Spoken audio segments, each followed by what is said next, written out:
Round one. Ready, go!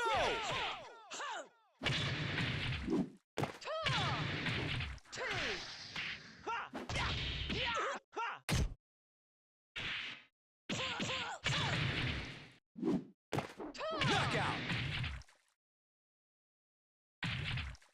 Round two. Ready, go!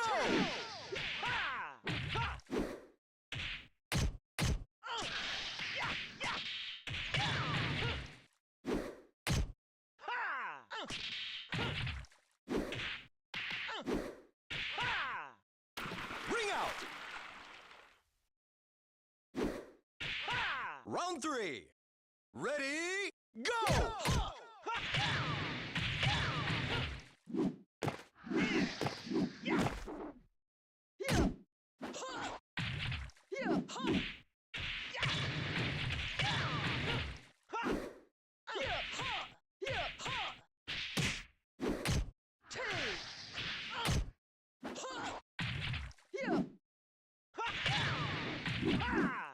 Knockout! Round four. Ready, go!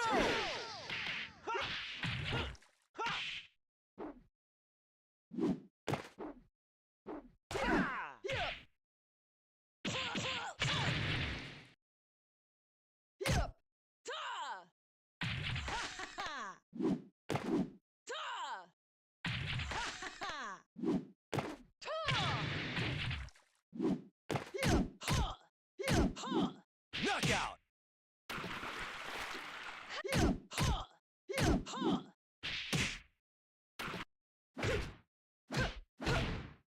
Well, it was ridiculous.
Presenting round one. Ready, go!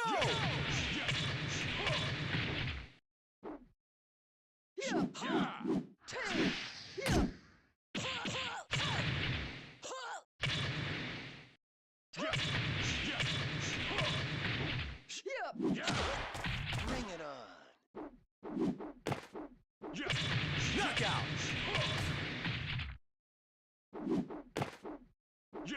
Round two. Ready, go!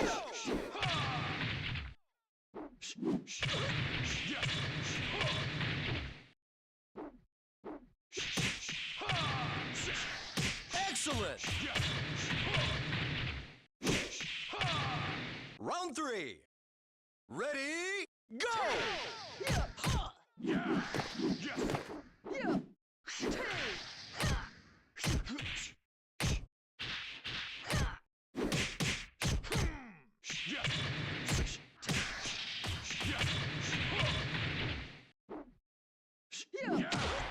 Bring it on.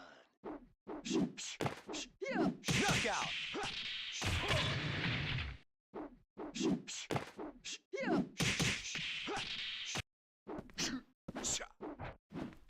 What can I say? I'm on top.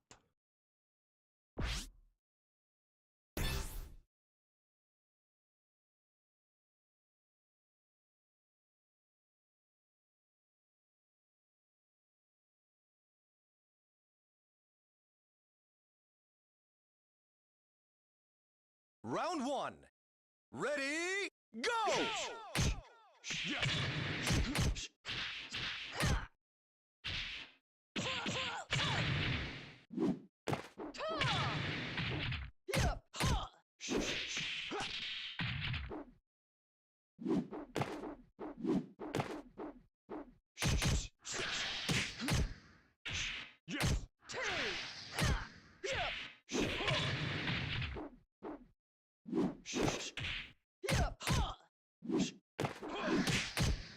Knockout!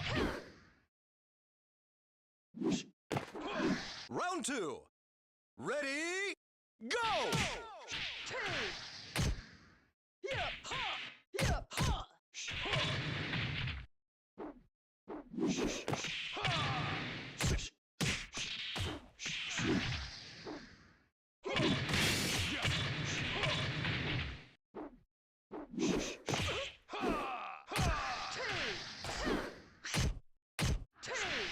Knockout.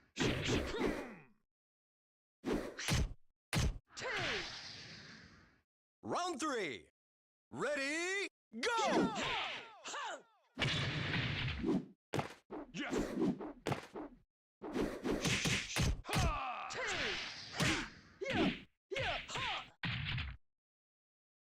Knockout. Round 4. Ready, go!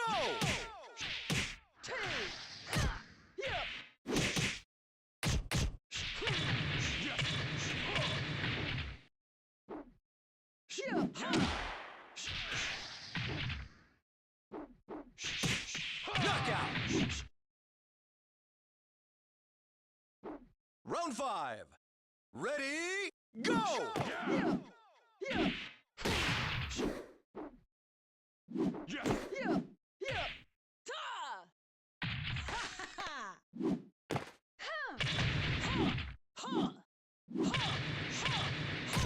Knockout. Well.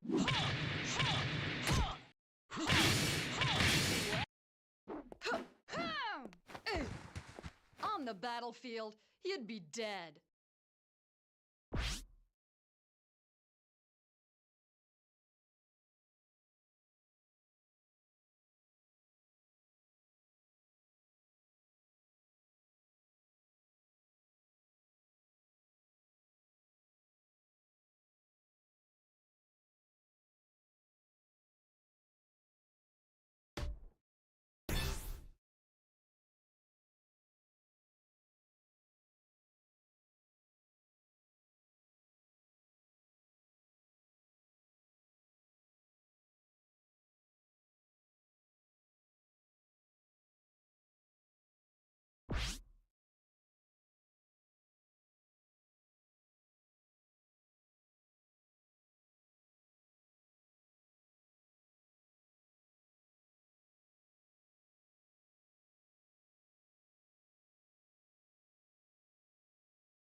Round one.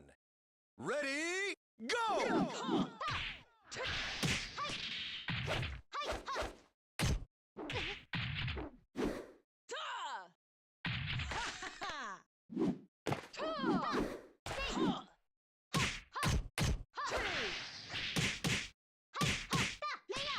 Knockout! Round two. Ready, go!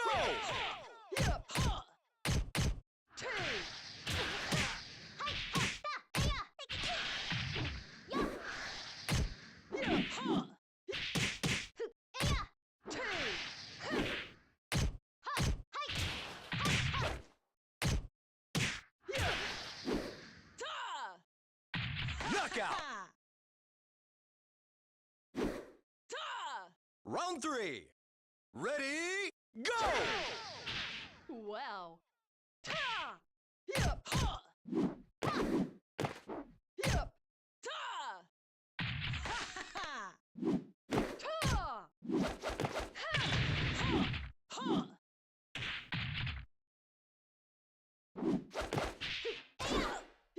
Knockout!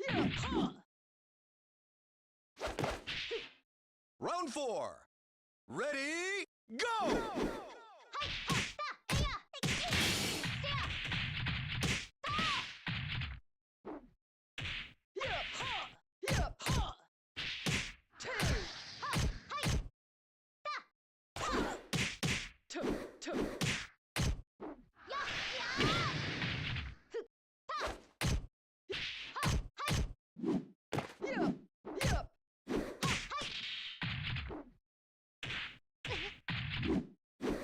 Knockout! Round five. Ready, go!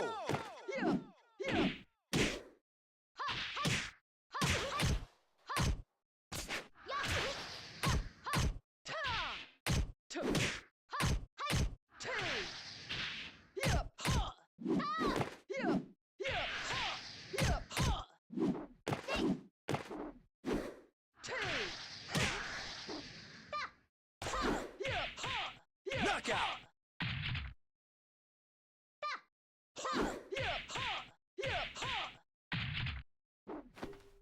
Mission accomplished.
Round one.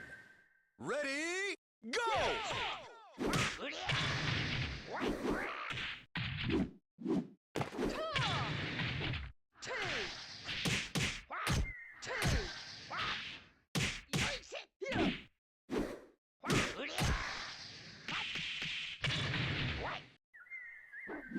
Knockout! Round two. Ready, go!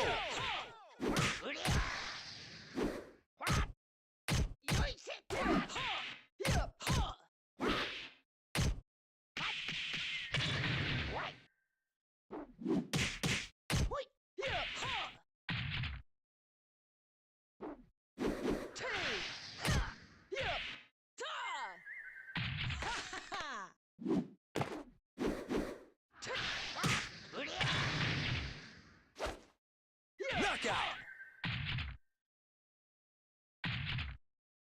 Round three. Ready, go!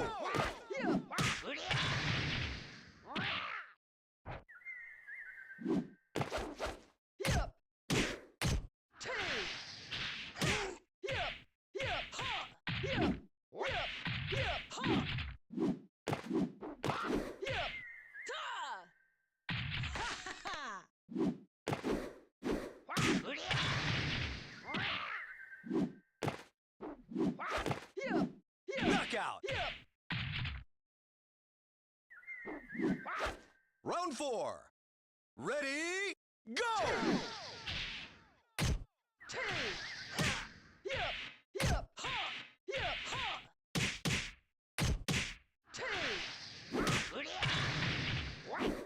Knockout!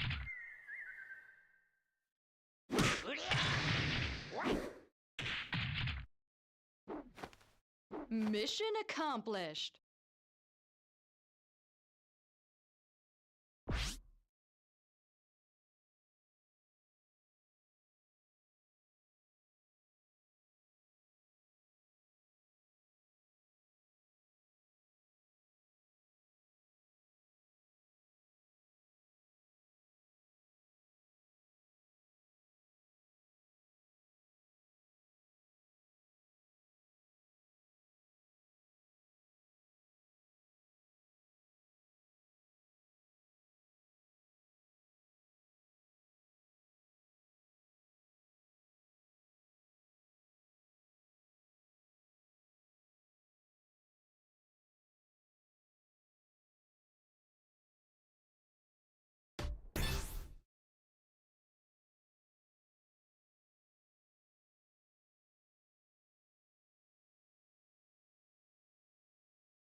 Round one.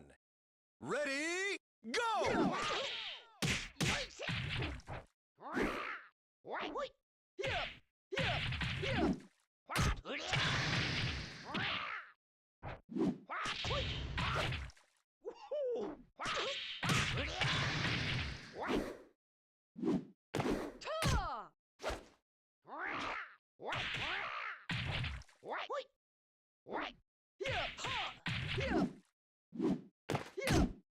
Knockout.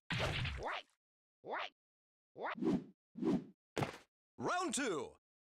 Ready, go! Take that!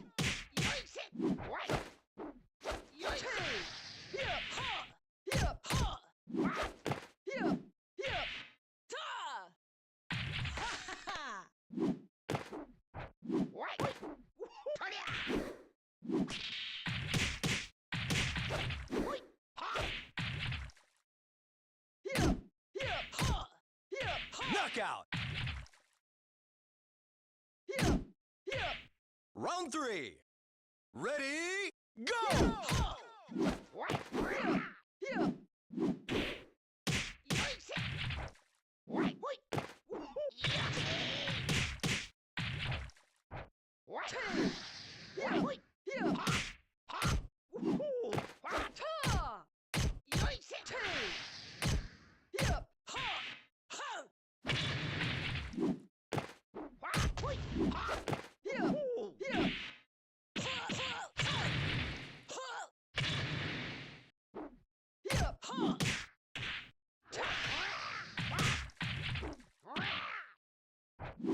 Knockout. Round 4. Ready, go!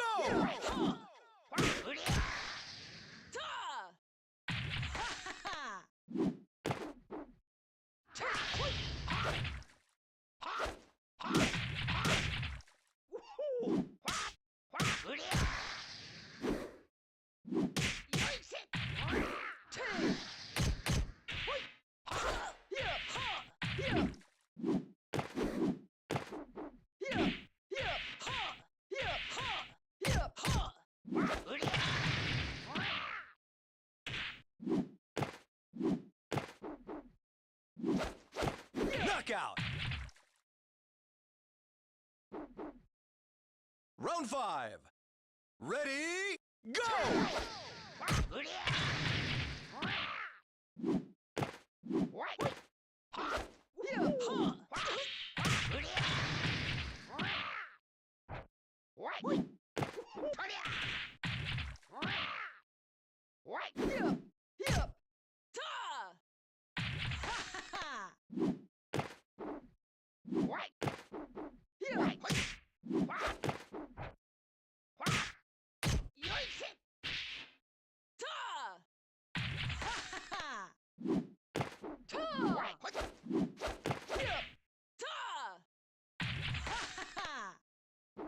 Knockout.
Just focus on your enemy.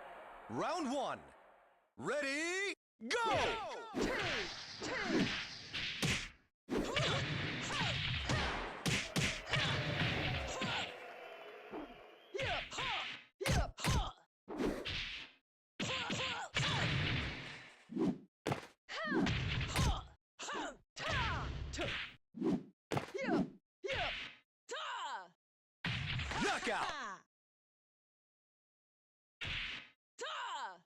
Round 2.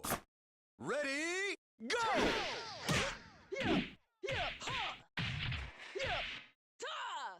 Ha ha ha! Ha! Ha! Ha! Ha!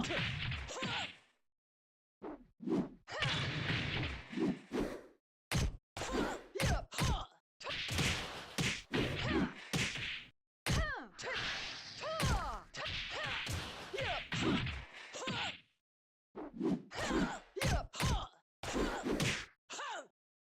Knockout! Round 3. Ready, go!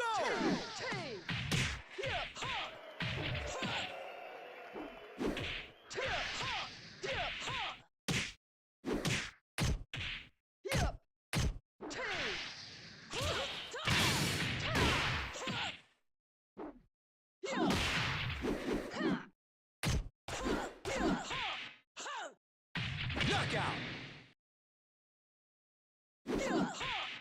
Round 4. Ready, go! Knockout!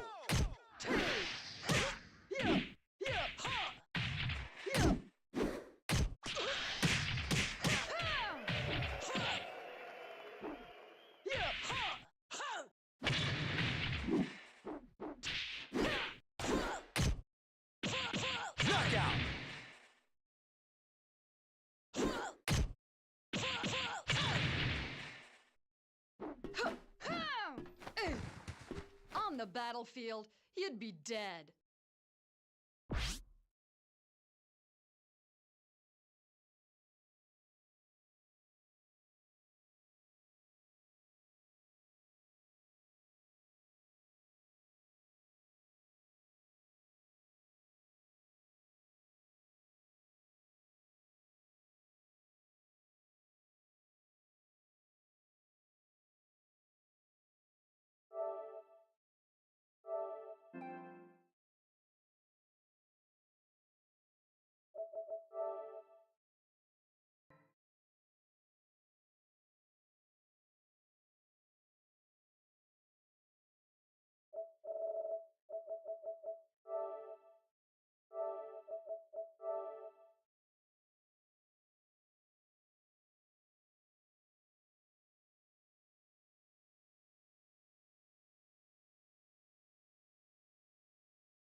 Round one. Ready, go!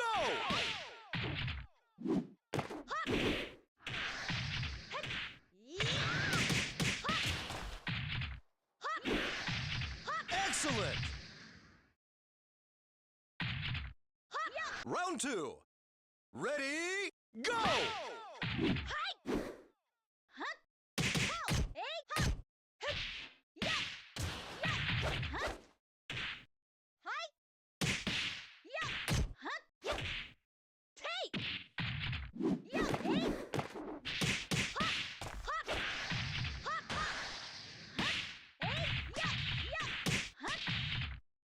Knockout! Round three. Ready, go!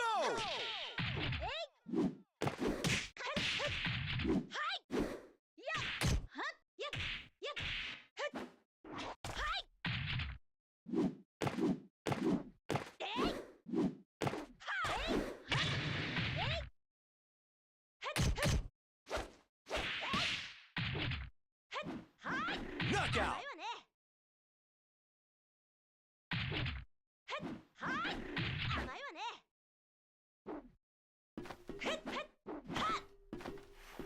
今日は私の勝ちね。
Round one.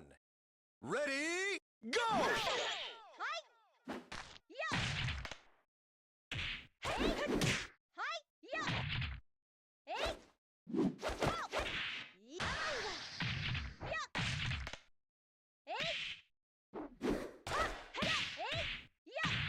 Knockout! Round two. Ready, go! 甘いわね。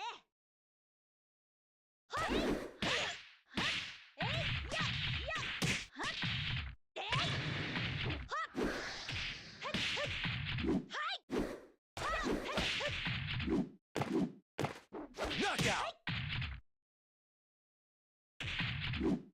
Round three. Ready, go!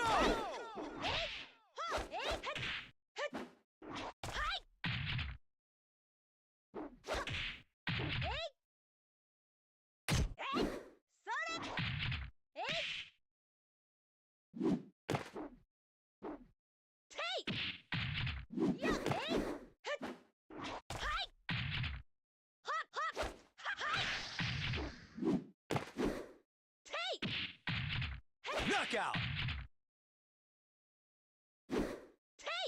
Round four. Ready, go!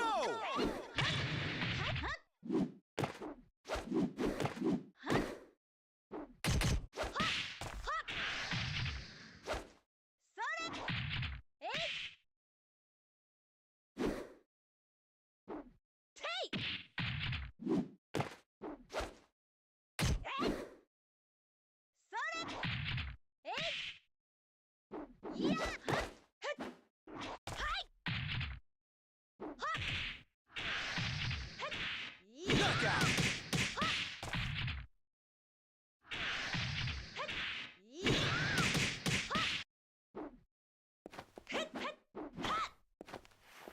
今日は私の勝ちね」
Yep.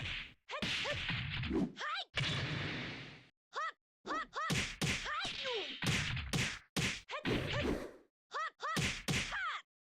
Hut. Yep. Yep. Hop. Hut.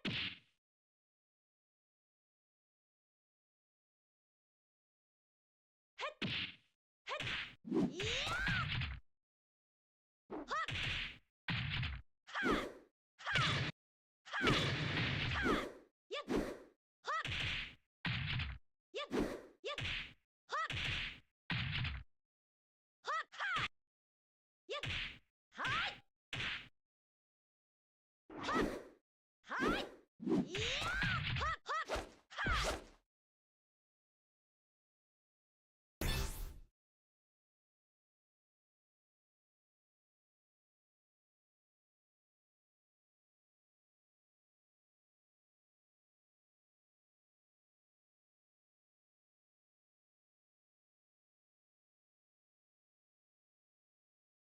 Round one. Ready, go! Take.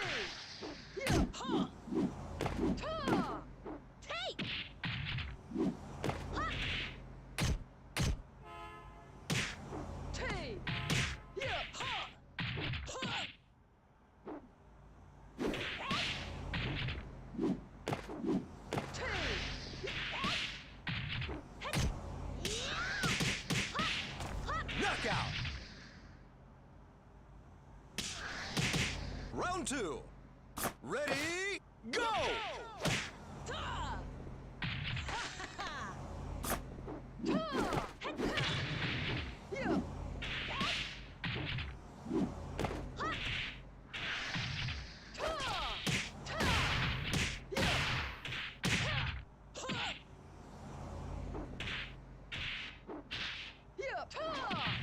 Knockout!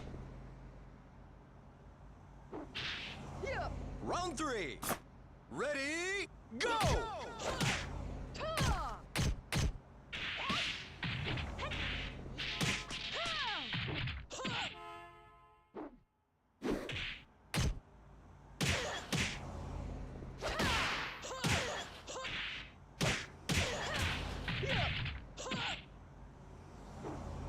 Knockout! Round four. Ready, go!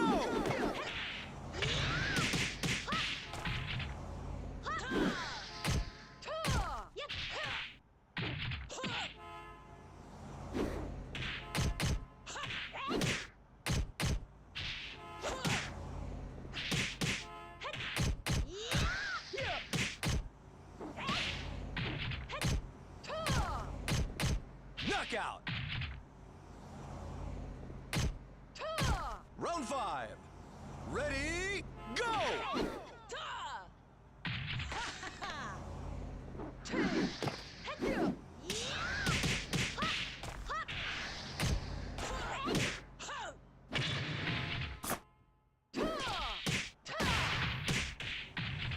Knockout!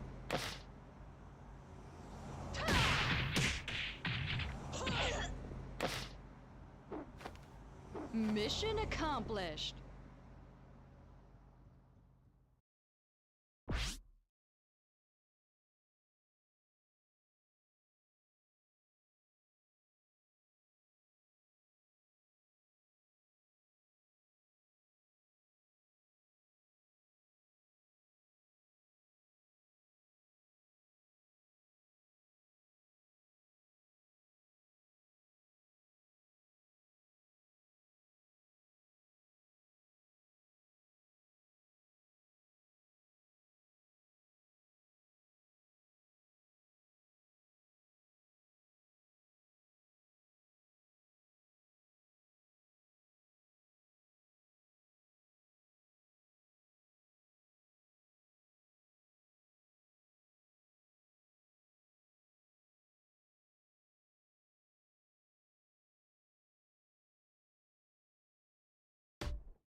Round one. Ready, go! Take that!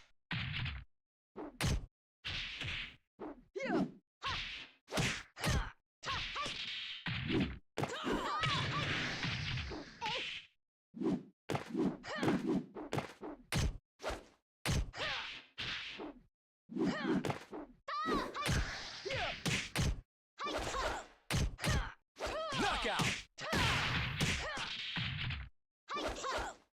Round two. Ready, go!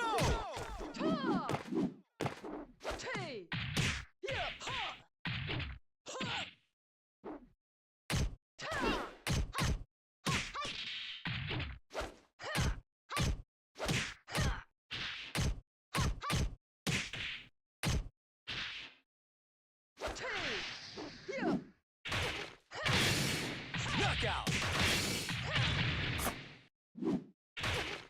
Round three. Ready, go!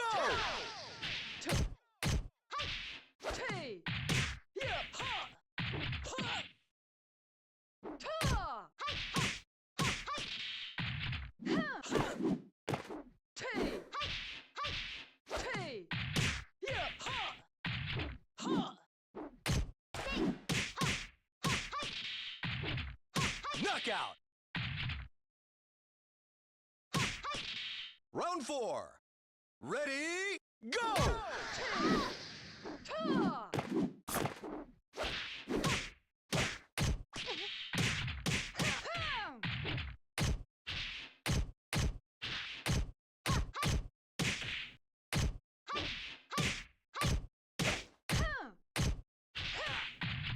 Ring out!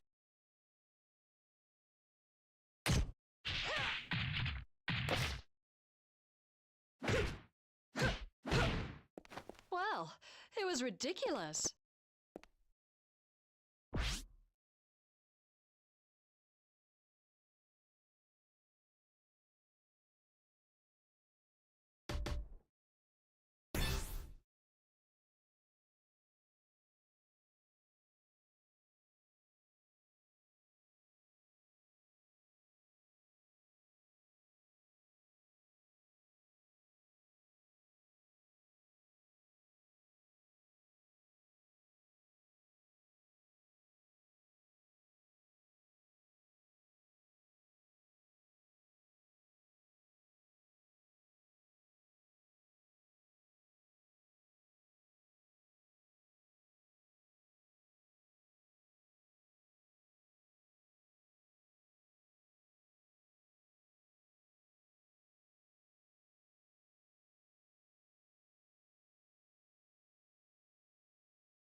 Ansin shiro. すぐに終わる。怪我しても知らないわよ。 Round one. Ready, go!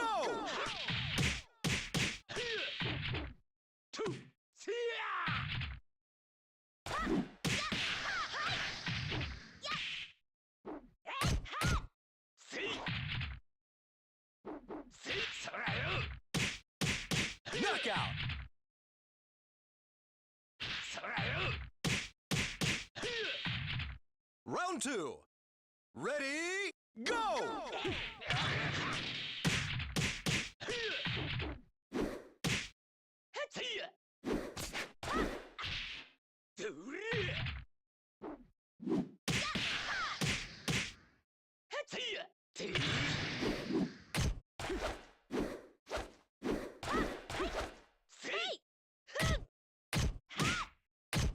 Knockout!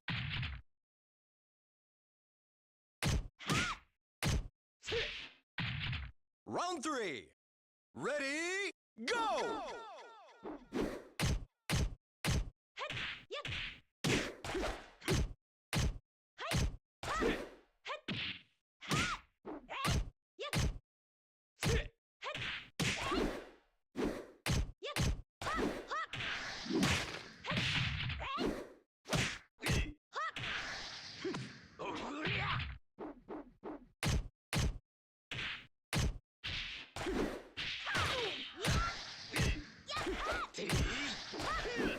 Knockout!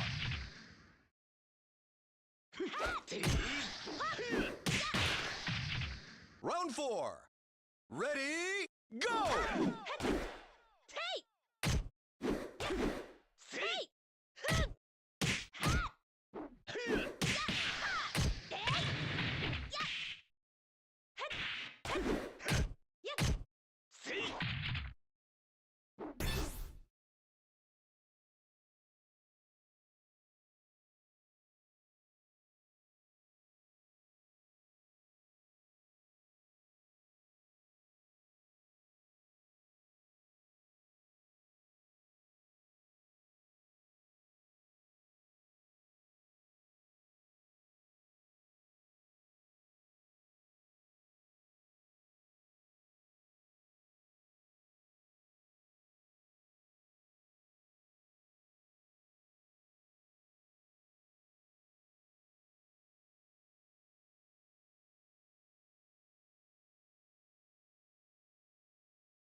thinking right now? I love my little girl.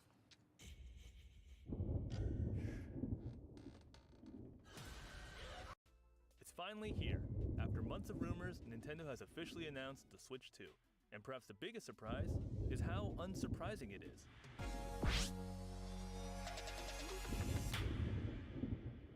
I'm not just speaking about the leaks, which have proven to be largely accurate. As previously reported, the Switch 2 looks very much like the first Switch.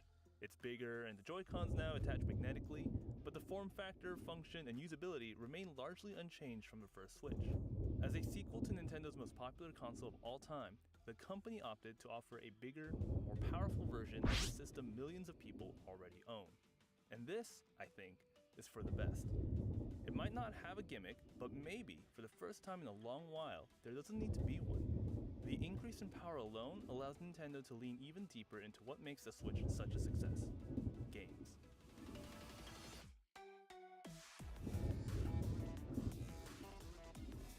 Nintendo's first-party output during the Switch era, between Super Mario Odyssey, Mario Kart 8 Deluxe, and The Legend of Zelda: Tears of the Kingdom, has been some of the best in the company's history. And between the Super Mario Bros. Movie and attractions at Universal Studios, the Nintendo brand is perhaps bigger than it's ever been. So releasing a system that will help the games shine even brighter is perhaps the best thing Nintendo can do right now. In the past, Nintendo's hardware updates were defined by some kind of new, usually quirky feature or hook. Go anywhere you want to go. Do anything you want to do. The Wii's motion controls, the DS's double screen, the 3DS's glasses-free 3D, the Wii U's tablet, and the Switch's hybrid nature.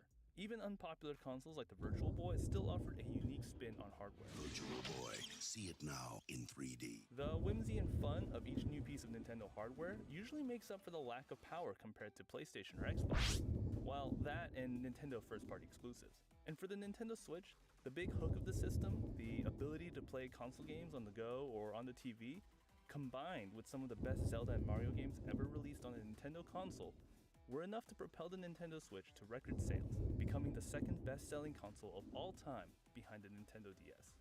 As the saying goes, if it ain't broke, don't fix it.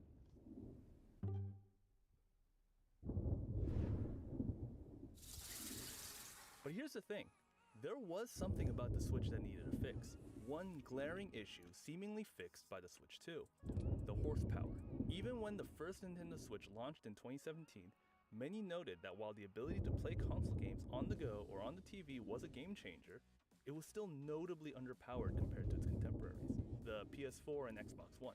There were miracles, for sure, like getting games like Doom Eternal to run on the Switch, but as the years went on, the Switch fell further and further behind. As console makers like Sony and Microsoft introduced aggressive mid-cycle refreshes like the PS4 Pro and Xbox One X, many thought Nintendo would introduce a Nintendo Switch Pro. Instead, Nintendo opted for improvements to the form factor with the Nintendo Switch Lite and the screen with the Nintendo Switch OLED. The improvements to the GPU would be reserved, it seems, for the Switch 2. The mission statement is clear. This is a better, more powerful Switch. If you own a Switch and it's almost everything you've ever wanted from a console, you're gonna love the Switch 2. If you were waiting for a more powerful Switch, here it is. It's a system that does virtually nothing to alienate anybody that remotely enjoys the current Nintendo Switch experience. Even its backward compatibility seems geared to get as many Switch owners as possible to upgrade. With a few exceptions, it sounds like most Switch games you already own will be playable on the Switch. And while we have no further information on it, the more powerful hardware will likely offer some benefits to older games. There have been a few folks online who lament this true sequel nature of the Switch 2. For them, the 3D or motion controlled or whatever new idea comes packaged in a new Nintendo hardware release is the big appeal. A sentiment with which I agree with somewhat. I still play my 3DS to this day, and the glasses-free 3D effects continue to put a smile on my face. But if Nintendo faces a choice between innovating with yet another new hardware model or improving its existing one, the answer is clear. The Switch has obvious technical shortcomings that the Switch 2 plainly addresses. Meanwhile, experimental tech in 2025 seems to have hit a wall as seen by the stagnant AR and VR hardware space. Something Nintendo briefly experimented with themselves with Nintendo Labo to mixed results. On the graphics side, even new consoles like the PS5 and Xbox Series X aren't selling their vision of the future. Sure, ray tracing is nice, and the faster SSDs mean load times are virtually a thing of the past, but 4K graphics haven't materially improved the gameplay experience for many people. especially since the research shows many gamers are still mostly playing games from the mid-2010s. Nintendo is an exception to this. While the Switch 2 likely won't hit 4K graphics, as the company's consoles typically fall about 2 generations behind the competition, there's still headroom to make up. The Switch 2 will not be as powerful as the PS5, not by a long shot, but closing the gap is an important step both for allowing further innovation and evolution for Nintendo's first-party games, and ensuring the Switch 2 is considered a worthwhile destination by third-party developers and publishers.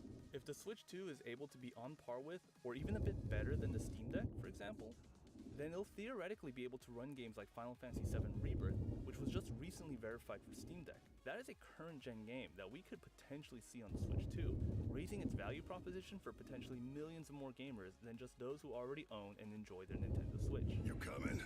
Way ahead of ya! Ultimately, the big new hook of the Switch 2 is that for the first time since maybe the Super Nintendo, the company has decided the best course of action to maintain its level of creativity is to play it safe and simply just release a more powerful console. Even the name is a statement of intent. Whereas the Wii U confusingly tried to advertise itself as both a successor to the Wii with old features like motion controls and something brand new with its tablet-like controller, the Switch 2 is straightforward. This is the next Switch, the better one, the one you should upgrade to the same way you want to upgrade to the next iPhone. For more on the Nintendo Switch 2, including 30 details you may have missed, keep it right here on IGN. The Imperium is fragile. The great houses fight for control. We must act.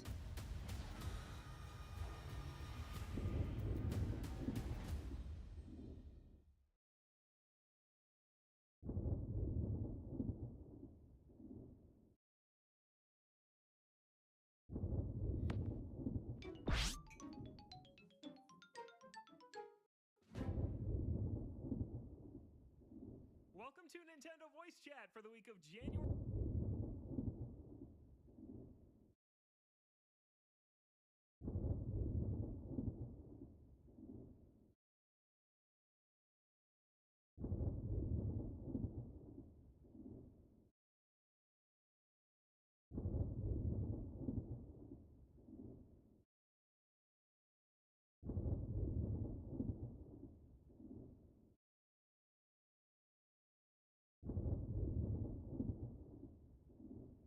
You know, sometimes I feel like I can almost predict the future, because yesterday I made a video talking about some of the different takes that I saw regarding the initial Nintendo Switch 2 trailer, just trying to explain some things from a potentially different perspective. I covered 5 different things that I saw online, mostly from Twitter chatter, a few websites here and there, but one of the things I talked about is now becoming like this whole big conversation piece, and it's so weird and ridiculous to me that this is something that it's not just random Twitter accounts are focusing on. Now this is something that large video game websites are focusing in on. And sure enough, is the Nintendo Switch 2 too safe? Is it boring? Is it not weird enough for Nintendo? And I think that's such a bizarre statement to make when you look at the history of Nintendo and their releases and their consoles and why things were done in the manner that they were done.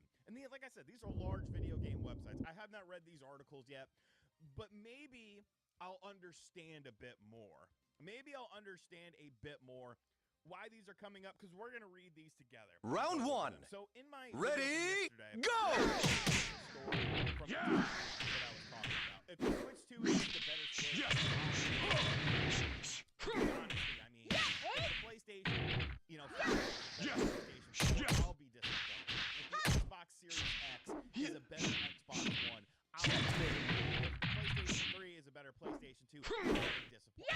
I don't understand Knockout. that mentality, especially when something is successful. But is the Nintendo Switch Round 2. weird enough? Ready, Also coming to us go! with editors and writers. Hate towards any of you guys. We're gonna go over this and see if I can figure out something. We're gonna look at another article from another large website and see. This is from a Slack conversation that was lightly edited and debated in Slack. So looking at the trailer and then commenting on it. Knockout. Speaking of the Switch 2, this is the first time that Round Nintendo 3. has done the Ready, Slack 2 go!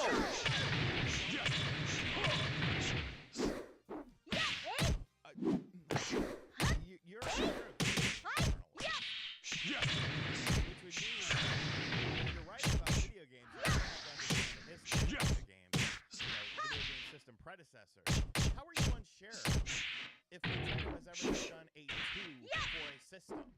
Like, isn't that basic knowledge? Isn't that something you should know if you're Knockout. and writing about video game companies? Like, at least basic history? Round 4. That's Ready, a weird thing to go! It's indicative of a company that's awfully unsure of itself. Oh, exactly. So, oh no, I think they know exactly what they're doing. It's not a fun name the way would be, but it's a smart plan. Okay. Not everything, like branding, is Knockout. Nobody remember the Wii U debacle. The Wii U was a fun name. Ooh, Round 5. Wii U. Ready, Ooh. go! Tablet. But fun does not equal success. Fun does not equal, you know, good profit margins. And then more. They want to avoid the usage. Yep, in many ways. Okay, Zach, you didn't know if Nintendo threw a 2 on something previously. That's not actually what you're talking about. Savvy marketing, but 15 years ago they would have called it way better, made it much weirder. Sure but Knockout. Space, R.I.P. Iwata. Iwata was a very creative force behind Nintendo, but Iwata was also a creative force because Nintendo was forced to be creative. They had to pivot because the GameCube was getting trounced and it wasn't gaining any momentum. And if they would have went head to head with the Xbox 360 and the PS3 with just a stronger Nintendo system, they might not be here right now, or they might be here in a very different capacity. So, you know, it's very. You have to look at the history and understand why they became sort of weird. Super Nintendo wasn't weird. The N64 wasn't weird. The GameCube wasn't really weird. Small, but it wasn't really weird. I mean, doing something weird in this case would almost certainly be a failure from a business standpoint. The Wii, while weird, was also savvy business-wise, as it didn't make. Okay, Caro, and you know what? I will always give the devil their due. Caro understands the basic philosophies here, the basic principles. You know, like SNES wasn't weird. It was basically the equivalent for the time of the Switch. Caro. Is there a good egg? Are you a good egg, Caro? Because you're really making a lot of sense, and I like that. Game Boy Color was basically just Game Boy, but color. Nintendo is an above iteration, except the Game Boy Color had its own library of games. It was more powerful than the original Game Boy. You can't run Game Boy Color games on a Game Boy in just green, various shades of green, or in black and white if you have a pocket, because the Game Boy Color is a stronger system. But yeah, this just seems like, what's the amazing weird idea? Like, I don't understand. I don't understand why it has to be weird. Why we have to have all of this weird stuff. Like, wearable piece of technology that uses holograms or a bizarre twist on AR, that's a failure. That is a failure. That's not going to do anything. Like, this is just, you know what? This conversation is weird that everyone is just so gung-ho, except Caro. Caro evidently knows some basic stuff here. And maybe that wasn't the best example of an article, but the fact that we have to have a conversation about why this isn't weird and where's the innovation and stuff like that, not taking into account the weird little mouse thing that you still know nothing about because you only have a 2-minute and 30-second trailer. But like I told you guys, this isn't the only article that popped up because, not to be outdone, Eurogamer, if the Switch to Jesus Christ, these ads are so intrusive. If Switch 2 is the end of innovative Nintendo, there's so much to be sad about. What happened to the company that used to surprise us with the weird mouse thing? But I guess we're not taking that into consideration. This should be fun. And this doesn't look like a child. Like, I can understand if this was like someone in their early 20s writing this article to have a lot of nostalgia for the Wii. That was like their first console. This looks like a grown-ass adult who should understand things. So, for as long as I can remember, Nintendo has done its own thing. I mean, because because of the Wii. Yes, there we go. The Wii. Yes, because they had to get out of that power race because they were going to lose out their ass if they did exactly what the Xbox 360 and the PlayStation 3 was doing. Revisionist history is all over the place with this stuff. I remember giving the people not giving a Wii a chance at the time. I remember not giving the Wii a chance at the time. But how wrong we were. Well, why didn't you give it a chance?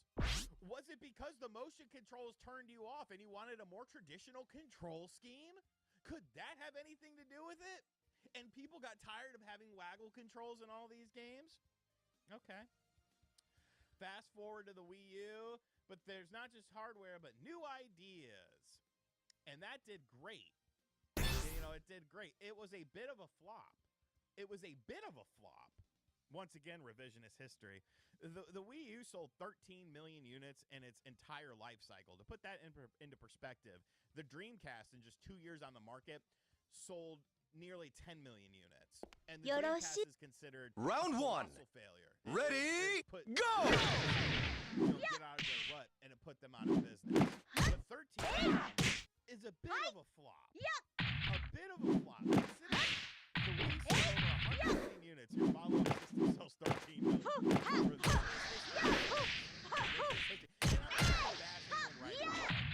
Let me get that out of the way. Knockout! I know people are get very sensitive and shit like that and stuff like that. I'm not trying to... Round two.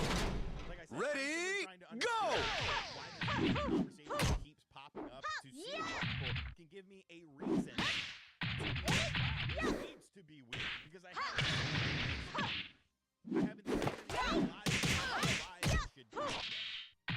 Nevertheless, the Wii U, without the Wii U, the Switch took all the Knockout! good ideas and realized them in a way that worked. Okay, 140 million. Round three. Ready, go! New ideas, even when the ideas themselves, the DS to 3DS wasn't much of a jump. Do you remember using the 3D slider for the first time? Well, maybe a headache. Yeah, and that's why they introduced the 2D. People weren't utilizing the 3DS. Knockout! Most people turned it off. We did the concept nailed. Switch to Switch.力だけでは I was 明かしま surprised. I wanted to be Nintendo'd. A Miyamoto up its sleeve. As a trailer, I readied myself for it, for something unexpected, for something unforeseen. A secret compartment lodged in the back of the machine that turned it into a flute or something. I don't know. Something, but there wasn't anything. All I saw was a mysterious or a design that I knew very well. Joy-Cons, which behave a bit like PC mice, and a mysterious C button, whereas mysterious as it got. Where's the imagination in it at all? Where's the Nintendo in it at all? The Toy Maker. The Toy Maker.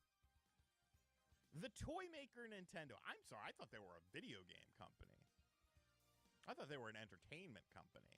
Nintendo Entertainment System. If you really want to break it down.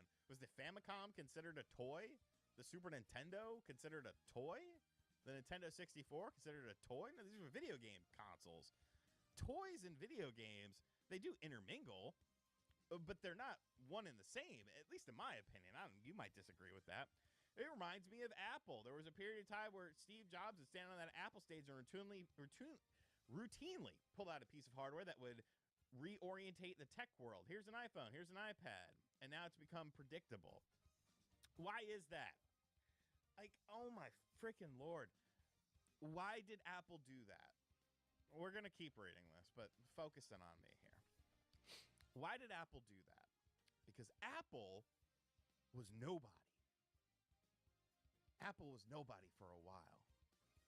Like, yes, they had the 80s and stuff like that, but in the 90s, in the early 2000s, Apple wasn't anything.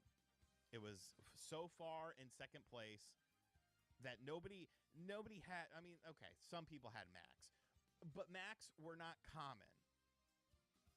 The Apple brand was nothing like it ended up becoming.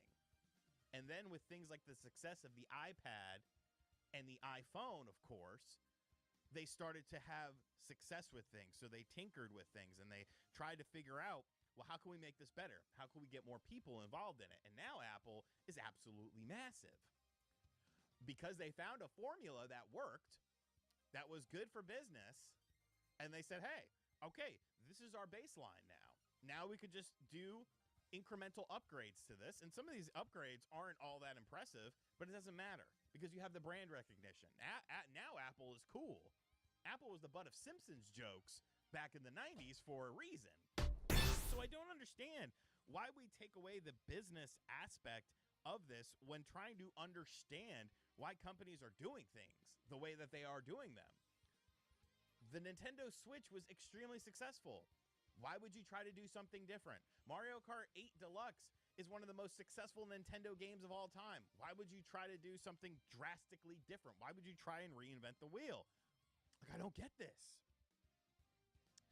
Nintendo represented the unpredictable in gaming for so many years. In a world where console design has become homogenized, where the elaborate has been removed of the understandable, at least as far as the innards are concerned, Nintendo was the one company laser focused, it seemed, on remembering what it was in the business of making games fun. I thought they were in the business of toys.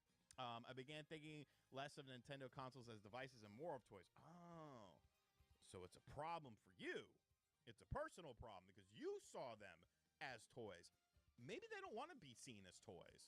Maybe they want to be seen as something a bit different. Leadership has changed. It's a new era.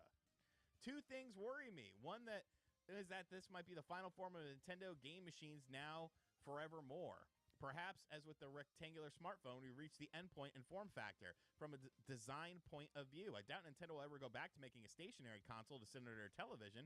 So until foldable screen technology becomes so cheap, the general Switch design may be as good as it gets. Should we reinvent the tire to be a square because the circular tire is boring? No, because the circular tire works. Round it's a one. Model. Ready, go! Of things, because the more money these companies make, the more products you get, the bigger they can become. You end up getting. So at the end of the day, everyone wins. The other thing is that Nintendo might have lost some of its creative nerve to become more conservative. There's been a change in Knockout! accountancy background. Does that have something to do with it? Has he instilled a more cautious approach? Round Some two. say it's a wrong approach. Ready, From a business go! perspective, this helping Nintendo, which can't be a bad thing. There's also a chance where Nintendo let its imagination do the talking in the games rather than the hardware. Like they've always done. The games are always the creative aspect. What happens with the gimmick? People are tired of the gimmick, and they focus in on the software itself.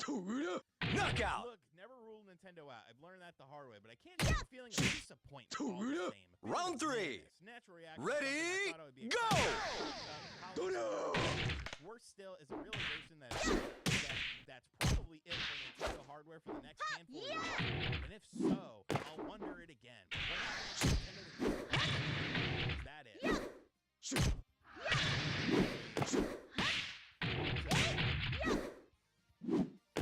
Nintendo is not your friend. Knockout! With companies, we have to move. Round four. They're not your friend. Ready, go! Should have been when they took away Mario 3 from you and didn't even let you buy it, did you? They are in business. And if business is doing well, they're going to continue to do these things. We don't ask these questions when the PlayStation console comes out. We don't ask these questions when the Xbox console comes out. We never ask these questions of why these where's the weirdness? Where's the Knockout! aspect? It's a new mentality instilled in the video game. And I think that it's a flawed logic. You know, because if Nintendo were to go back to the drawing board and just do something completely different, I think most Switch owners would be pissed off. A lot of Switch owners are happy that there's backwards compatibility. You reinvent the wheel, there's a good chance you're taking away backwards compatibility. And the N64 didn't have backwards compatibility until many years later. Super Nintendo didn't have backwards compatibility. GameCube didn't have backwards compatibility. So if you're taking away backwards compatibility, I think a lot of people would be upset by that. Now, that I got to buy a new system with all new games. Can't enjoy any of that. To me, a system is a vehicle. It is a vehicle to the software. I buy a Sony system not because of gimmicks. I buy a Sony system to play Sony games. I buy an Xbox system not because of gimmicks. I buy an Xbox system, well, it used to be because of games. Now I guess it's because of Game Pass. I buy a Nintendo system to play Nintendo games. Like, it's simple. I think people are just overthinking it. And I don't understand, like, why this is such a hot debate. Because at the end of the day, this is business, baby. You're in the business to make money. That would be like me. That would be like me looking at the past week and looking at all these Switch 2 videos and being like, you know what? Let's make a retrospective today about the ColecoVision.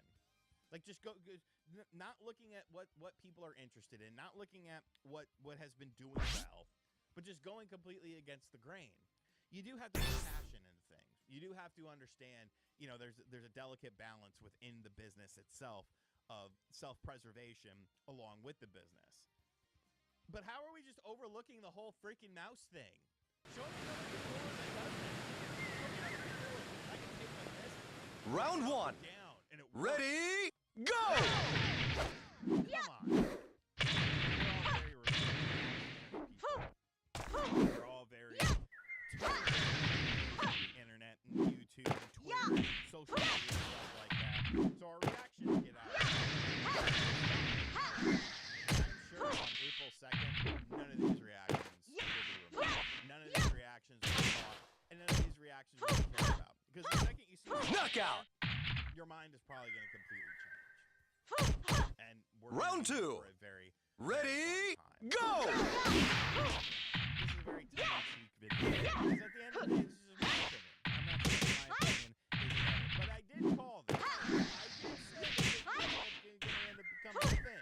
It ended up becoming a thing so quickly. It just baffles me. Knockout! It genuinely baffles me. Like I said, no disrespect to the competitors here. Round three. No disrespect to any of Ready, their opinions. I go! just agree with them. And I think, like, all this, it didn't change my mind. It didn't make me realize, oh, it would have been better off if it was weird. It would have been better off if it was something.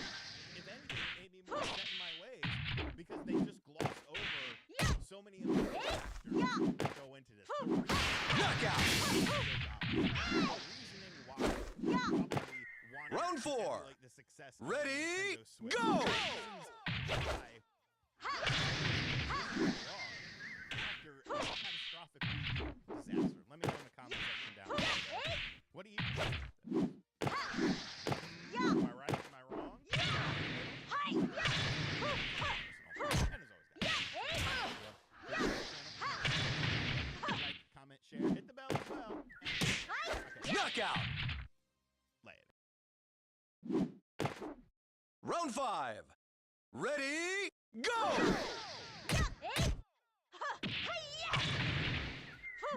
The Switch.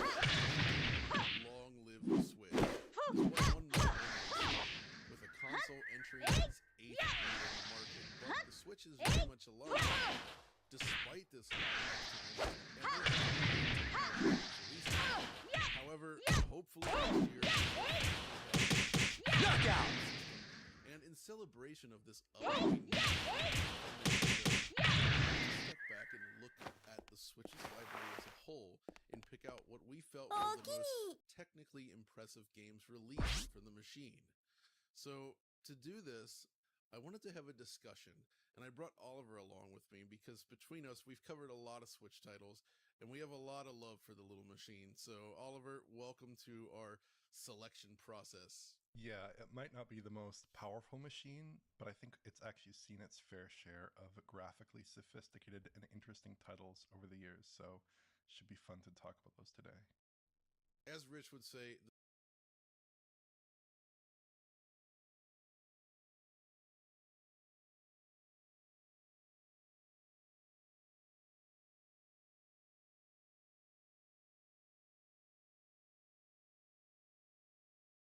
So I'm working on a video right now for the Switch 2 where I do a bit of a deep dive into the trailer that Nintendo released for the system, because there's some very interesting things that they kind of, I don't say glossed over, but went by very, very quickly. And I was able to match up some of it with even the motherboard images that leaked out, finding a few little details here and there. So keep an eye out for that. I think it'll come out tomorrow. But in the meantime, as I'm going through this, I'm thinking about the launch coming up for the Switch 2. And I thought back to the original, well, current Switch launch. And then I was thinking back to the Wii U. And I notice a lot of the discourse right now, the back and forth that I've seen online, is around the Switch 2 being boring, quote unquote. There's a lack of creativity from Nintendo, just based on the idea of it even just being called the Switch 2. But I actually think the path Nintendo's chosen here is going to solve the biggest issue Nintendo's had for quite a while right now, and it's actually kind of an exciting venture just to see what can happen here with Nintendo, especially when it comes to third parties. And we're going to go over that here today. So if you guys enjoy this video, make sure you hit that like button and subscribe if you're new. So as I was mentioning, I'm thinking back to the Switch's launch lineup, and I think there are many people who forget how limited it was. In fact, when you got the Switch and you took it out of the box, day one, you needed an update to add the eShop. Like, the eShop actually was not there out of the box day one. That was a thing that technically they pushed a day one update for. And when you actually go on the list of games that were available, so if we just take a look. All right, this is it. This is it. It really was like that. I think they had 9 games, 10 games or something, because they're like the 2 Shovel Knight titles, I believe. But yeah, like 1-2 Switch, Just Dance 2017, Legend of Zelda Breath of the Wild, Skylanders, Super Bomberman R, I Am Setsuna, Snipper Clips, Shovel Knight, and then Fast RMX, which Fast RMX was legit. That was a really cool launch title, actually. But everyone was playing The Legend of Zelda Breath of the Wild, clearly. Nintendo needed that title for launch, because otherwise, it would have been rough. It would have been rough. But this was what we had to work with, at least initially. Now, more titles followed suit, clearly, because I think with the following month we had Mario Kart 8 Deluxe come out, and that ended up being the best-selling game for the platform. But it was limited. Why was it limited? Well, we came off the Wii U. That was it. Third parties have already admitted multiple times that they underestimated what the Switch was going to do. Bandai Namco famously told investors that. And it's funny, because you feel like Japanese developers in particular would have been there with Nintendo in mind, because typically they do at least well enough, Nintendo for the platform, in Japan. But even they were like, we'll see how this does. The Wii U was, I think, sold, less than the Vita? So, in that in mind, yes, you're going to be like, let's see what we get here. But what people tend to forget, and it's really funny, the Wii U's launch lineup was actually legit. Why? Because it was coming off of the Wii. So if let's take a look. This is the Wii U's launch lineup. And we can just sort of scroll through here a bit, but like at the top, you had Ubisoft with Assassin's Creed, Batman Arkham City, Call of Duty Black Ops 2. Yeah, the Wii U launched with a Call of Duty game. You had Darksiders 2, you had Disney Epic Mickey 2, you had FIFA. FIFA was there as well. You had Game Party Champions. Hey, Just Dance, of course. That was technically there with the Switch. Madden NFL 13, Mass Effect 3, which the issue with that was we had like the collection of Mass Effect on other platforms that had Mass Effect 3 included, but here it was full price on the Wii U. You had NBA, New Super Mario Bros. U, Ninja Gaiden 3. You had Sonic All-Stars Racing, Transform, Tank. Just a classic title there. Tekken Tag Tournament, Transformers Prime. The point here, even Zombie U with Ubisoft, they made like an original title for it. I mean, they eventually went to other platforms. You get the idea, right? There were a lot of third-party games there ready to roll for the Wii U because the Wii was successful. And that's despite the fact that Nintendo did the weird Nintendo thing and added the Wii U tablet, which it did add more to it because it was this strange, unique thing, and it was pretty cool when developers took advantage of it. The obvious thing that people would want it for was like a map or an inventory system, but it was still there, and it was at least adding functionality that made the game more convenient, but they had to account for it. It wasn't like, okay, we're going to go from the Wii and make the Wii 2, and it'll just be a better Wii remote and more powerful, but we'll keep the course there. Now, the Wii U was also backwards compatible, so that did help out with its launch lineup because you had all the Wii games as well. But in this case, with the Switch, you didn't have that. You had 9 games to start with, 10 games with the 2 Shovel Knight games. And that's kind of it. And they had to wait for everything to sort of populate there on the eShop and in stores. But now, with the Switch 2, the interesting part is twofold. One, they have clearly the back catalog of the massive library of Switch games is ridiculous. We still have to sort of wait and see if there will be any improvements in terms of how those games run. I feel like there will be just in general. I mean, unless they really want to make it so that the games still hold that 360p in certain titles, but I feel like the Switch 2 will most likely give some sort of enhancement, even if it's just down to frame rate, because the system itself is just more powerful, just outright. But on top of that, Nintendo isn't getting weird with this system, all right? And I know that's sort of been a discussion of Nintendo as being too safe with this, but I don't actually think that's a bad thing, because what we're seeing right now is Nintendo introduce a system that, by all accounts, just based on some of the specs that have gotten out there with NVIDIA providing the chip, there are rumored clock speeds, but realistically, the system is going to be, I think, more capable than the Steam Deck, just based on the fact that it would be NVIDIA that's also creating a device using DLSS in docked mode, but also handheld-wise, I do think just based on the way that Nintendo provides developer tools, the SDKs, the ability to get, as people say, closer to the metal of the device when it comes to programming and creating these games, they'll squeeze more out of that system, the Switch 2. So I think in general, you'll have a very capable handheld that will be more capable just as a handheld than the PS4 base. But then also in dock mode, it wouldn't shock me if it performed just better than the PS4 Pro. And that sounds weird to say that.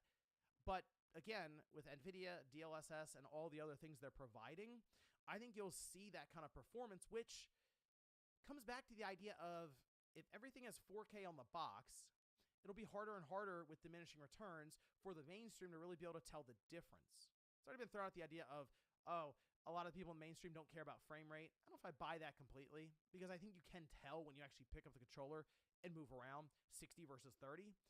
But I get the idea of upscaling becoming so good that it's hard for people to tell if they're looking at a native 4K or an upscaled 4K image, all right? So the point here would then be, you have third-party developers who are ready to go for this system. It's not the situation of coming off the Wii U. It's a situation of coming off a system that most likely we're seeing, with the sales velocity still kind of there, becoming the best-selling platform. All right? In that case, yeah, you're going to want to create for that system as soon as possible, and if it's capable enough, which looks to be, you're going to move all of those key franchises over, which starts to get back to the point of if it gets a lot of the third-party mainstream titles that people will typically buy a Switch for the Nintendo exclusives, but then they'll buy another system even to make sure they can get some of these third-party titles like Rebirth. Well, that's apparently going to go to the Switch too. Okay. You go, okay, well, Metaphor, apparently that's going to the Switch too based on rumors. Call of Duty, also going to the Switch too. Microsoft's already outlined that. Nintendo signed the paperwork. We'll probably see that for holiday 2025. Most likely, I assume EA will go all out and have Madden and other things. Then you start to see how a lot of third-party boxes are getting checked on the system. Could the Switch 2 actually be a primary device for most people? I know there are many out there, I'm sure, that that's all they have and that's all they care to play. But you have to look around and go, man, there are a lot of third-party games that are just not on that system. Well, if they start showing up, you go, oh, wow, okay, maybe the Switch 2 could just be that third-party device as well, because it also provides that level of convenience. That's the thing they really keep an eye on here, and one of the things that could be really Nintendo's biggest issue has been that, not having the third-party games across the board. But it's sort of, at this time, is set up to sort of fix that for Nintendo. And that's going to be a very interesting thing to see unfold with this device going into not only the launch, but also years after that. So we need to get to this April 2nd Direct to see what they're ready to show off, because it wouldn't shock me if you had all these developers and big publishers just send out people to show up on stage, and it also wouldn't shock me if you see Phil Spencer show up on stage as well, and it's a very intriguing timeline here for Nintendo. So in my mind, I actually think it's a good thing that they're going about this in a way to where it's not some crazy idea, throwing things off a bit, and they're keeping with NVIDIA to also seemingly keep compatibility and maybe even development kind of streamlined there for third parties and even Nintendo themselves, going into a time where development timelines are just taking longer and longer to achieve. So yeah, I'm all on board with this, actually. The mouse stuff that's shown off, I don't think that's enough to affect things because it doesn't affect the form factor or throw in some weird curveball. Seems like something that developers can ignore if they don't want to use it, or take advantage of it if they do, like an RTS, or I guess even a first-person shooter. But let me know what you guys think about this down below, because as I was thinking about this more and more, it feels like the Switch 2, and it being more of a conservative approach to next generation, is actually the most logical one for business, but also for the player base in getting more and more of these third-party games day one. Thanks, guys, for watching, and I'll see you next time.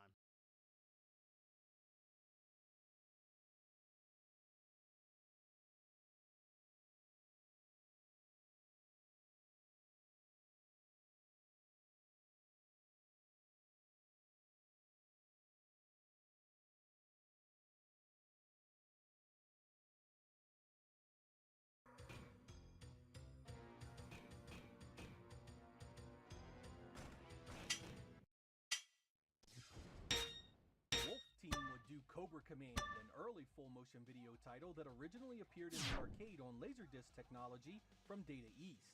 It was called Thunderstorm in Japan and had you flying an attack helicopter and taking down terrorists at various locations across the globe. The gameplay here was Round one. Quick time event. Ready, go! Require you to move with fire your weapons, make the right move, but it failed and you'd be playing the same scenario over and over again until you got it right. I actually dug this game quite a bit, but it was brutally hard and it required some serious dedication to see the end.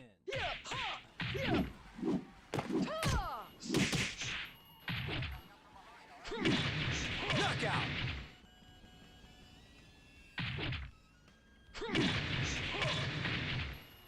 Round two. Ready, go! Yeah! Well. Digital Pictures was responsible for Night Trap, another quick-time style simulation video game for the Sega CD. This one added some adventure elements, different rooms, augers, managed to track vampires and save the skin of Knockout! women who have foolishly fallen into their trap. You actually need to pay attention to the Round three. here and keep up with Ready, the go! Sega focused heavily on advertising and promotion of the initial lineup of video game software. It was definitely required a bit of extra move around, something many games of its ilk lack. While it's no masterpiece, it's definitely tied to the history of the Knockout! platform. Round four. Ready, go!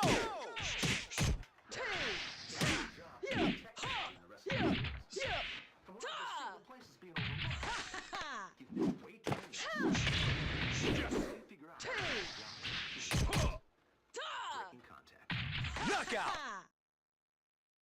Sewer Shark was another digital pictures title that appeared in those early days for the Sega CD. This one had you Mission piloting an underground accomplished. ship that cleaned up mutated animals. The gameplay here was mostly on-rail shooter-based, but you had to pay attention to the navigator and follow its directions so you could go down the right tunnel. Missing a turn could result in an insta-death as you got deeper in the game. Like Cobra Command, this one is difficult and needs to be replayed quite a bit to get anywhere. Most of the people in this game are verbally abusive, berating you heavily throughout the full-motion video scenes. It was an interesting experience at the time, and I did play it quite a bit, but the steep difficulty quickly turned me to other games for the platform. Look at those totals, dog meat. They look reconstituted from time. I'm sending you back to flight school. See how you like flying the desks, front brain. I found a few different release dates for Old Chuck Rock here. Some places claim late 1992, others early 1993. Either way, I remember the Sega CD port quite well. It was pretty much the Genesis version with a progress map, some voice acting, and a CD soundtrack. Chuck Rock was always a simple game, so I'm not sure what could have been done to make it better. If anything, it kinda set a tone for what was coming for the Sega CD long term. Genesis ports with little in the way of real extras and enhancements. There is nothing here you need over the cartridge release, a case that would come up again and again, unfortunately.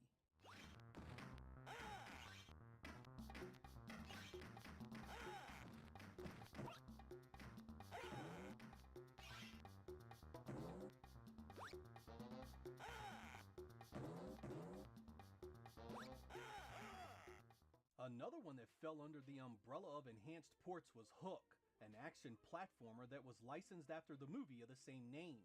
I've always got a kick out of this because it uses different voice actors than what you saw in the film.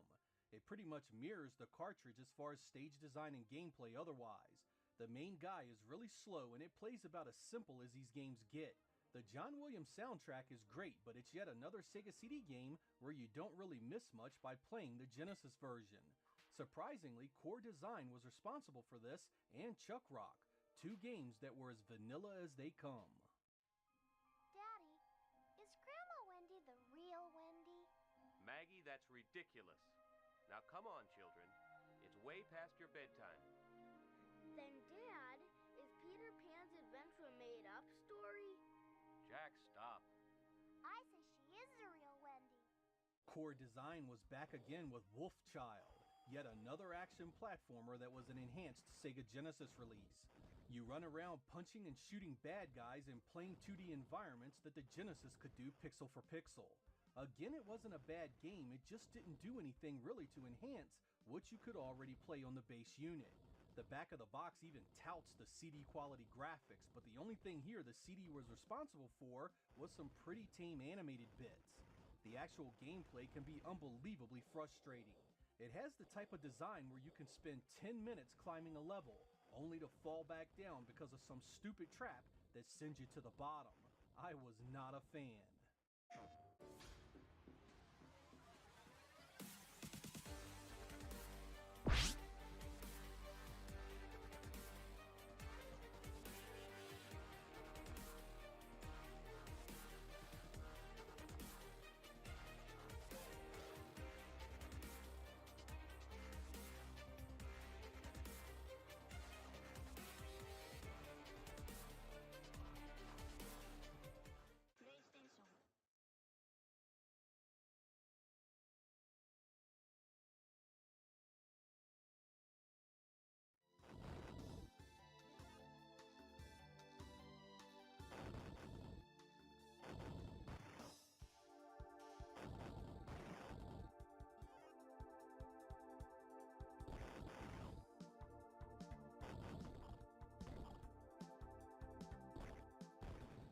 Wonder Dog was one of the rare exceptions in those early launch window of games for the Sega CD.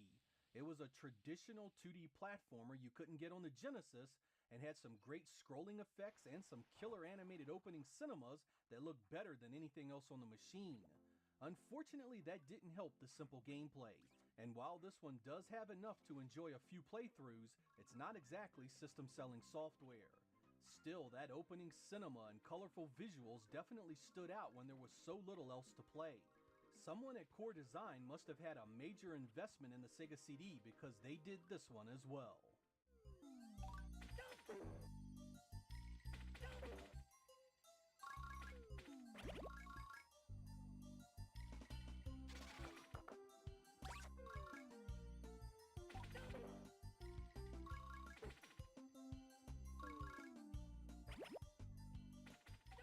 Prince of Persia was also released for the Sega CD. Based on the Apple II original of the same name, this gives us voice-acted cutscenes and some nice animation. The setup for this one was always a challenge. You are thrown into prison and about to lose the love of your life, and only have one single hour to figure out a way to stop it all. That hour runs out during gameplay. That means no matter how well you do the first time you play, you likely won't make it to the conclusion. This creates quite a bit of replay value based on what you learned in all the previous attempts, until you find the path to victory. Needless to say, you'll die a lot here. The Sega CD release is not to be confused with the Sega Genesis version. They are two different games developed by two different teams. The save game feature of this one was a lifesaver.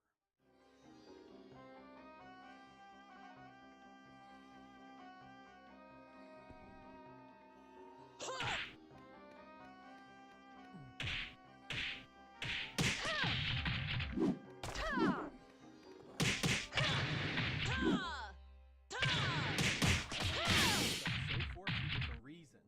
One was to show you what Sega was offering in those early days and weeks for your hard-earned $300. The second was to show you just how underutilized that extra hardware in the Sega CD was. And finally, to give you a clearer picture of why the platform had such an incredibly hard time making inroads with Sega Genesis owners. For nearly 2 years before its release, North American Sega fans were hearing all about these great abilities the Sega CD had.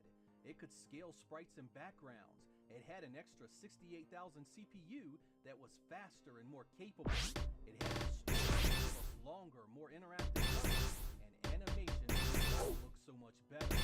Yet when the system arrived, the only new things we saw to get excited about were full-motion video titles. Some of those games were actually not as bad as some would have you believe, but they also weren't gonna be high-profile system sellers like a great-looking traditional title was capable of. These early months for the Sega CD in the US were some rough times, and I honestly believe the reason why the hardware didn't take off. You had a $300 price tag.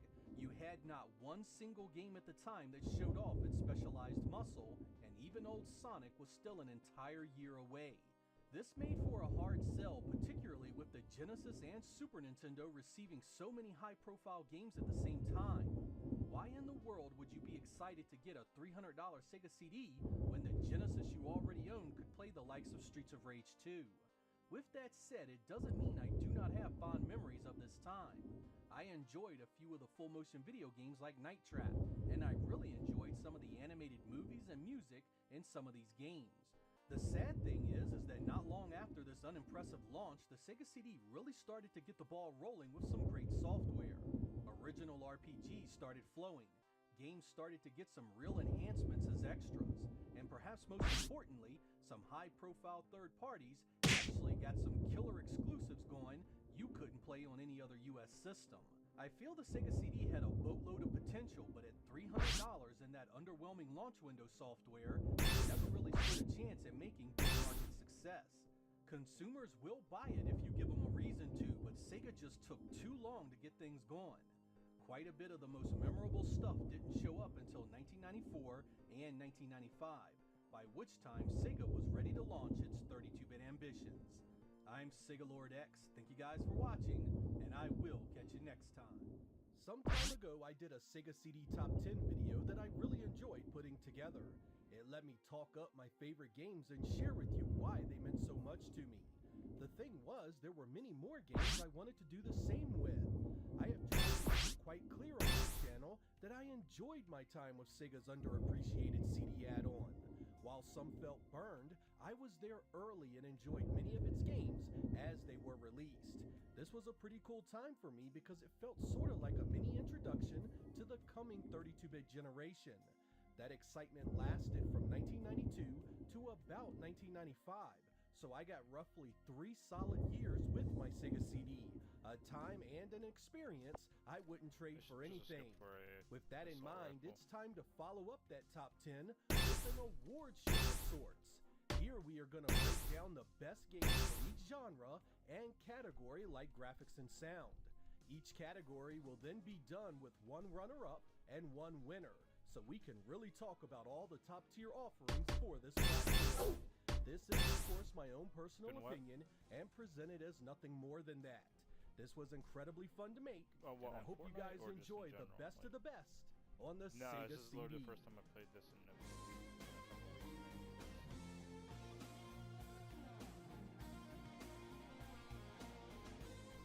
Yeah, I was playing it like on and off, like, just to,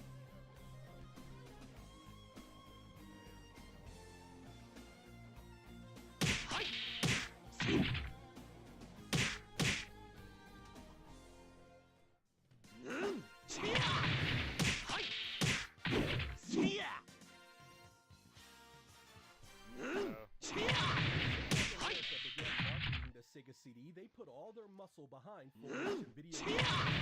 Be it television or print, all talked about how revolutionized the way you played games. They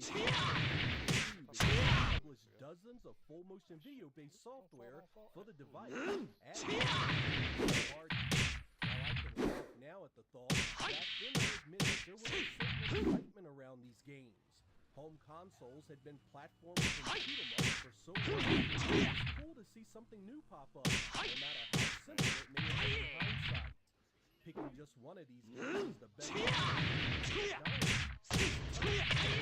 complicate the matter is the gross misconception that the Sega CD did all these terribly. While it's pretty easy to pull an example of really it also is quite easy to pull examples of just spectacular. Always under the impression that full-motion videos were at their best when the subject matter. That's why my pick for the best runner-up full-motion video game on the Sega CD is Nightmare. Because this one actually had a fair bit of replay value in its day. The way it is set up made you replay it and explore rooms at different times. Characters in the game. Completing a game and getting one of its multiple endings was no easy thing. It was a new type of game, and I greatly enjoyed it for what it was. But when it comes to the best full-motion video experience, I have to go with Road Avenger. I mean, how could this one not be the winner? You have a killer soundtrack, a theme anyone can appreciate, and video that actually holds up quite well all these years later. Driving your hot rod through multiple stages, crashing bad guys, was the stuff of dreams to a 17-year-old Sega Lord X. To date, this is still my favorite version of this game, and a testament that not all full-motion video games were garbage.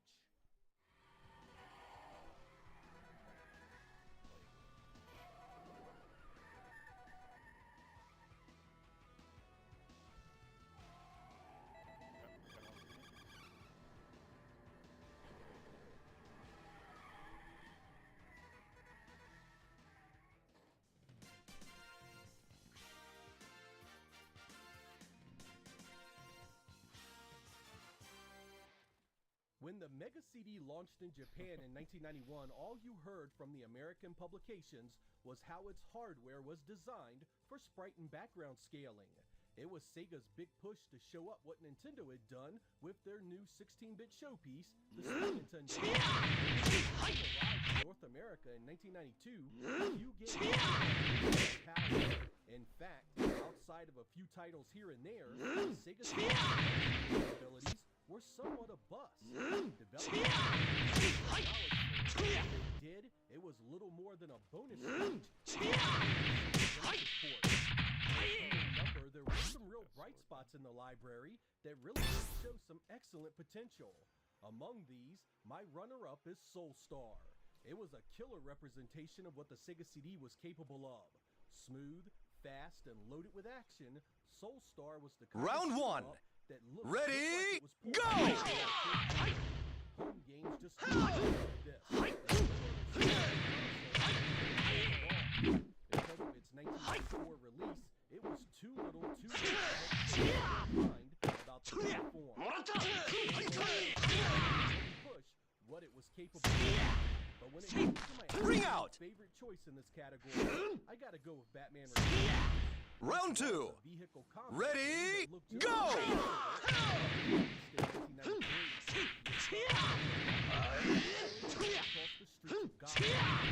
You end up in the sewers. Final battle with the penguin. Knockout. A huge cut above the scaling game. It came Round three. Genesis side. Ready, go!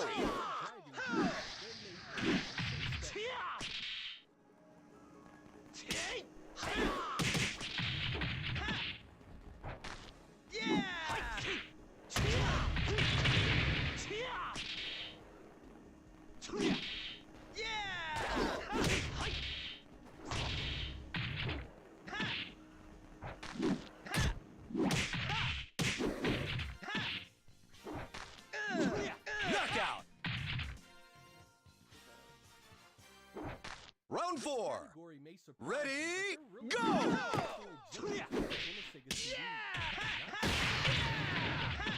But games where you got extra worms,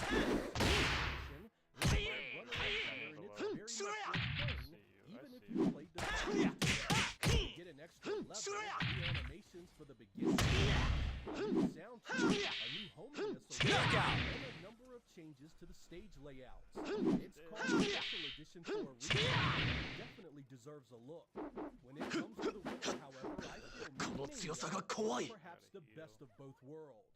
The excellent gameplay and visuals of the cartridge moves over to the Sega CD with additional animations, an extra stage, new voice samples, and a new ending sequence that wraps up the story better. Of course, you get a great CD soundtrack as well. This was done by Traveler's Tales, and with the help of Disney, they crafted an excellent looking and sounding adventure for the Sega CD. It's one of the rare cases where I feel the CD version is a big enough step up to deserve owning whether you have the cartridge or not. It kind of makes me wish that games like Toy Story and Sonic 3D Blast had gotten Sega CD releases as well. He's in the car. I'm in the car with him. Wow, what a bug! Yeah. Kind of heavy.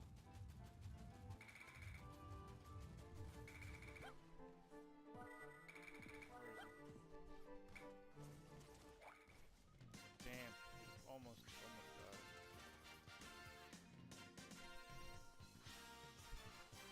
He's hurt though. True console exclusives are a hard thing to find these days. Oh, he's gone? With compilations, reissues, remakes, and online emulation services, many games see some form of reissue eventually. Not so